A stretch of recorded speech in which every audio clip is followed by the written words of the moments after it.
നമ്മുടെ വീട്ടിലെ നമ്മുടെ പ്രിയപ്പെട്ടവർക്ക്, നമ്മുടെ വീട്ടിലെ പ്രായമുള്ള ആൾക്കാർക്ക് മുട്ട് തേയ്മാനം വന്നെന്നിരിക്കുക. അത് 4ാമത്തെ സ്റ്റേജിലെത്തിയെന്ന് ഡോക്ടർ പറഞ്ഞാൽ പിന്നെ നമുക്ക് മുമ്പോട്ടുള്ള പ്രതിവിധി മുട്ട് മാറ്റിവെക്കൽ ശസ്ത്രക്രിയ മാത്രമാണ്.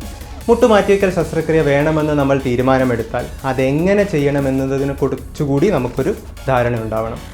ഏറ്റവും പുതിയതായിട്ടുള്ള റോബോട്ടിക് സിസ്റ്റത്തിലടക്കം partially automated, semi automatic, fully automated എന്നിങ്ങനെ പല രീതികളുണ്ട്.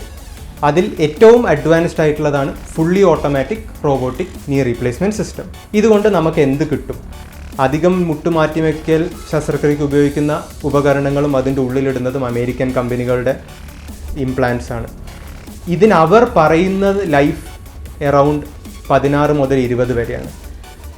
ആ സിസ്റ്റത്തിൽ നിന്നും, അത് കൺവെൻഷണൽ സിസ്റ്റത്തിൽ 16-20 ആയിരുന്നുവെങ്കിൽ റോബോട്ടിക് സംവിധാനത്തിൽ കൂടെ അത് ഇനിയും കൂട്ടാനാണ് നമ്മൾ ശ്രമിക്കുന്നത്. നമ്മളുടെ പ്രിയപ്പെട്ടവർക്ക് ഒരു സർജറി മുട്ടുമാറ്റിവെക്കലിന് വേണ്ടി വന്നാൽ ആ സർജറിയിൽ കൂടെ അവർക്ക് മാറ്റി കിട്ടിയ മുട്ട് അവരുടെ മുഴുവൻ ജീവിതത്തിലും അവരുടെ കൂടെ ഉണ്ടാവാൻ വേണ്ടിയിട്ട് അതിന് എത്ര ലൈഫ് കൂടുതൽ കിട്ടാൻ പറ്റുമോ അത്രയും നമുക്ക് റോബോട്ടിക് സംവിധാനത്തിൽ കൂടെ കൂട്ടാൻ പറ്റുമെങ്കിൽ അതൊരു നല്ല കാര്യമല്ലേ.